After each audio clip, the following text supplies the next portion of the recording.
Sampai Assalamualaikum warahmatullahi wabarakatuh. Ulangi. Selamat pagi menjelang siang. Iya. Ini pas hari Minggu ya, kita di persawahan. Ini belakang ini ada sawah, di depan ini padi gitu ya. Ya, kali ini sahabat Samawa, kita berjumpa lagi di channel Keluarga Samawa. Kali ini kita akan membahas apa, Mama? Temanya apa, Mama? Memilih TK yang terbaik buat Sekolah, anak-anak kita. memilih sekolah untuk si kecil. Bisa TK, bisa SD, bisa PAUD gitu ya. PAUD, iya. Nah, ini kenapa penting? Karena ini salah satu tema menarik di Keluarga Samawa. Ini tema seputar keluarga, pendidikan anak, seputar ya keseruan keluarga gitu ya. Ya, kali ini kita akan mengambil tema itu,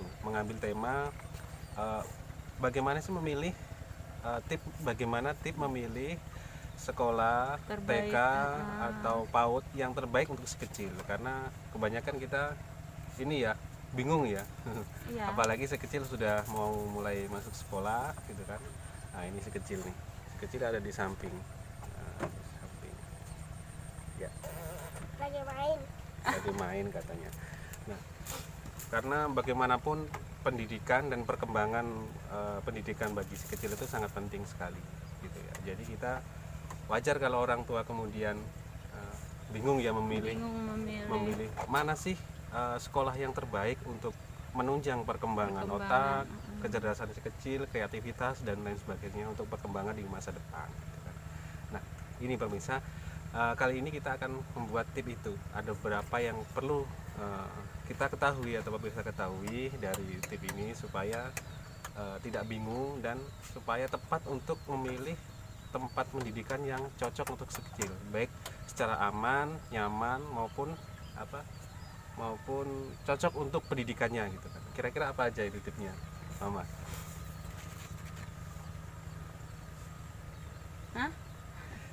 Tip yang pertama. Tips yang pertama, bagaimana kita memilih lokasi yang sangat dekat dengan rumah. Ini alasannya apa, Mama? Jadi ya, tip yang pertama itu ya, pilih lokasi sekolah yang dekat rumah. Kenapa? Karena itu ya, karena masih sekecil ya kan, masih rawan ya. Iya, Kecil masih rawan, mudah dijangkau sama dijangkau ibu-ibu juga, selain gitu kan. itu kan lingkungannya juga udah dikenal.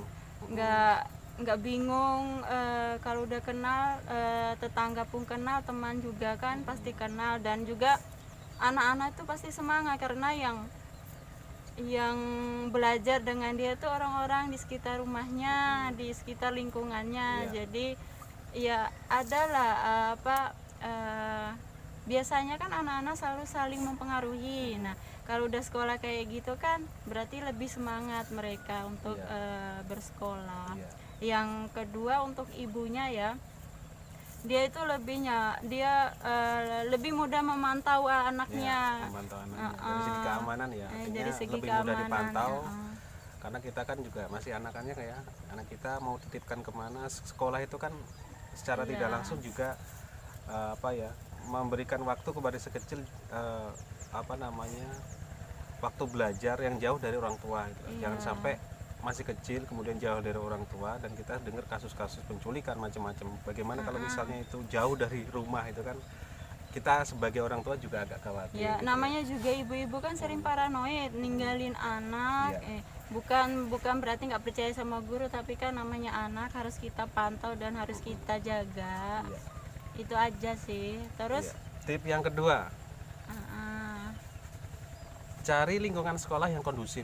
Nah, ini yang penting. Ini salah satu yang sangat penting. Tip yang penting untuk memilih pendidikan si kecil itu. Kalau ibu-ibu yang watak emang paranoid kan, misalnya letak sekolah itu dekat dengan jalan raya, apalagi kan udah bilang pertama kali tadi masalah penculikan anak, atau banyak penjual makanan. Kan kita sebagai ibu kan memang harus menjaga asupan gizi buat anak-anak yang lagi tumbuh kembang kayak gini.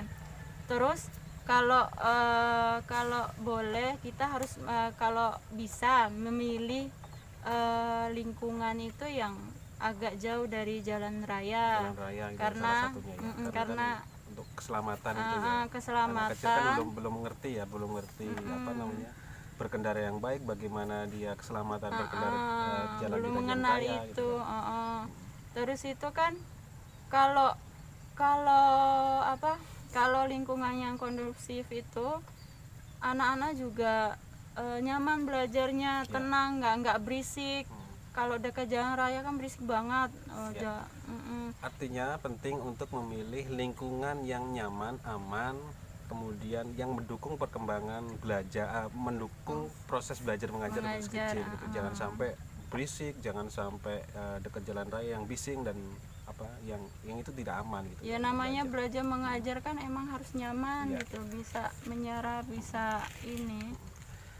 Kemudian tips yang ketiga apa Mama? Ya kualitas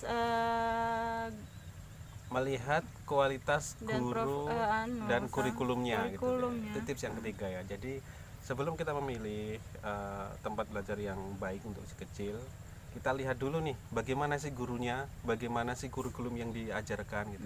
Kita biasanya orang tua itu pengennya itu si kecil itu belajar bagian apa yang harus difokuskan gitu kan ya. Memang sih kalau anak kecil itu emang harus salah satu pengetahuan dasarnya harus diajari untuk belajar menulis, membaca dan berhitung gitu ya. Tapi kan ada muatan-muatan kurikulum yang kita inginkan gitu kan. Misalnya ada tambahan misalnya hafalan apa, kemudian agamanya bagaimana, akhlaknya bagaimana gitu. Ini salah satu pertimbangan penting. Bagaimana kurikulum, dan yang kedua adalah kualitas gurunya gitu. Kualitas guru ini kan bisa kita ukur ya dari kita bisa melihat orang tua yang sudah mengajarkan, yang menitipkan anaknya di situ ya. Kita ngambil bisa testimoni dari kakak kelas orang tuanya ini gimana, di sekolah ini bagus nggak untuk anak-anak, bagaimana perkembangannya. Kita lanjutkan ya. Jadi testimoni dan rekomendasi ya dari orang tua yang pernah mengajarkan, yang pernah menyekolahkan anaknya di situ. Itu salah satu aspek yang perlu kita kita perhatikan gitu. Biasanya kalau kita kenalan banyak teman yang punya anak, terus anak saya sekolah di sana bagus kok gurunya, kurikulumnya bagus gini, itu kan salah satu aspek yang membuat kita tertarik untuk menyekolahkan di sana. Itu salah satu pertimbangannya. Kemudian tips yang keempat, nah ini berapa jumlah murid yang diasuhnya, berapa jumlah guru dan muridnya gitu ya.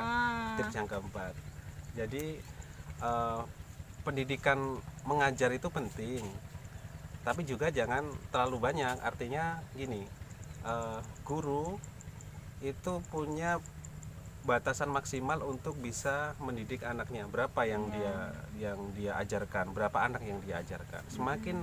Semakin banyak anaknya yang diajarkan, maka kualitas pendidikannya, pola ajar, proses belajar mengajarnya akan berpengaruh gitu kan. Jadi akan berpengaruh ke situ. Semakin sedikit muridnya yang diajar dalam proses belajar mengajar itu, akan semakin berkualitas proses belajarnya. Karena guru lebih perhatian ke murid yang mampu dia kelola dalam proses mengajar. Bayangkan kalau misalnya satu guru 100 murid, kan tidak logis ya, dan itu tidak maksimal dalam proses belajarnya satu guru. Jadi dilihat berapa jumlah gurunya, kemudian berapa jumlah muridnya untuk batas satu guru misalnya maksimal ya. Satu guru misalnya memegang berapa anak, itu sangat berpengaruh pada kualitas proses belajar mengajarnya. Anak juga, guru lebih bisa fokus menyampaikan materi, dan anak-anak juga mampu menyerapnya dengan baik. Karena dengan sedikitnya murid, guru juga bisa memantau. Nah misalnya ada yang kurang fokus, bisa kan langsung dikondisikan. Terus misalnya ada berisik, cepat dikondisikan gitu ya. Kemudian selanjutnya tip yang kelima, Nah, tip yang kelima, cari ini Pak, cari waktu belajar yang nggak panjang gitu. iya, cari waktu belajar yang baik, yang yang tepat untuk baik. si kecil. Karena masih kecil kan, namanya anak masih kecil itu kan karakternya kan bermain, ya. Bermain Jangan aja. sampai kemudian apa namanya, ruang atau waktu bermainnya itu terbatasi karena kemudian diforsir untuk belajar mengajar terus, maka murid anak akan stres lama-lama. Jadi cari waktu yang terbaik untuk si kecil belajar. Misalnya waktu yang terbaik itu misalnya berapa jam atau dari jam berapa sampai jam berapa gitu kan.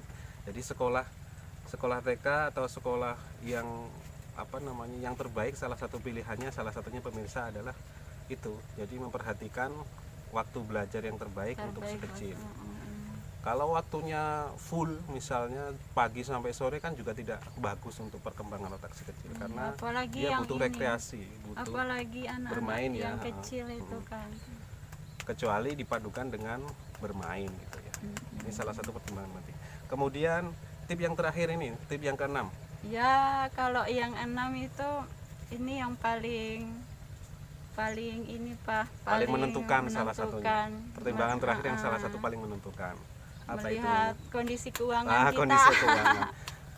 Karena tidak sedikit ya sekolah-sekolah SD, TK, kemudian jenjang PAUD itu yang biayanya mahal gitu ya. Bahkan biayanya malah justru lebih mahal daripada biaya sekolah SMP atau tingkat SLPP gitu ya.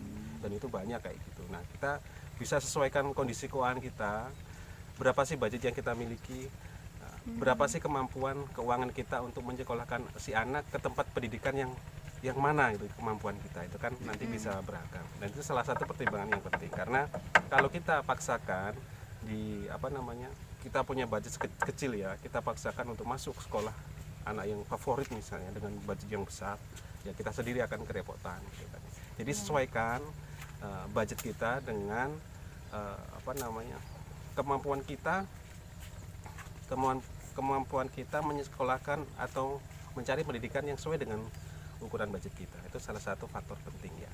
Itu ya pemirsa, salah satu beberapa tip yang bisa kita coba apa namanya, beberapa tip penting yang bisa jadi pertimbangan untuk menyekolahkan anak kita kemana gitu kan.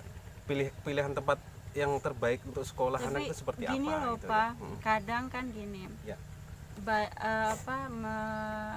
Memilih sekolah sesuai budget biasanya kan sekolah-sekolah yang misalnya penerapan kurikulumnya biasa aja kan rata-rata murah Pak. Iya. Sedangkan kita emang anak ini kita tuh usahakan memberikan pendidikan yang terbaik. terbaik gitu ya. Rata-rata pendidikan yang bagus-bagus itu budgetnya mahal-mahal kan Pak gitu Ya, kan. rata-rata seperti itu. Rata-rata seperti itu, tapi buat kita emang jangan sampai memaksakan. Ya, memaksakan si kecil untuk apa yang menjadi seperti apa yang kita pikirkan. Karena Jangan sampai si memaksakan. kecil, sekali lagi ya pemirsa, sahabat Samawa, bahwa si kecil itu punya proses belajarnya sendiri gitu ya. Jadi punya keinginan dengan proses belajarnya sendiri, jangan disamakan dengan proses belajarnya orang dewasa, dan jangan dipaksakan gitu kan. Nah, Itu salah satu faktor. terus itu kan ada seorang ibu yang pengen masukin sekolah di situ, tapi mengingat ekonominya nggak kuat kan. Iya. Terus itu pengen sekolah di situ nggak bisa, tapi kan di sini kan nggak usah terlalu memaksakan keadaan kita. Iya. Karena pada awalnya kita juga bisa menanyakan kurikulum itu, dan kita bisa menyempurnakan sebagai ibu di rumah untuk melengkapi apa yang kurang di sekolah itu. Itu jadi, nah misalnya sekolah lain ada kurikulumnya, kita tambahin sendiri aja di rumah, ngajarin sendiri aja di rumah, karena mengingat kondisi keuangan kita yang belum memungkinkan untuk memasuki sekolah-sekolah favorit gitu. Jadi jangan patah semangat kalau memang belum mampu gitu ya. gitu. Ya, artinya jangan sampai kita hanya memasrahkan kepada sekolah, dan pendidikan di keluarga, pendidikan di orang tua itu juga salah satu faktor penting, terutama untuk perkembangan kecerdasan dan pendidikan anak kedepannya. Gitu ya. Mungkin itu pemirsa yang bisa kita sampaikan terkait tips bagaimana sih memilih sekolah yang tepat untuk menunjang pendidikan dan perkembangan kecerdasan si anak kecil ke depannya. Sampai jumpa di video selanjutnya. Jangan lupa subscribe, like, dan komen di video ini untuk saling komentar ya, untuk saling komentar. Kita akan jumpa lagi di video-video selanjutnya. Bye bye.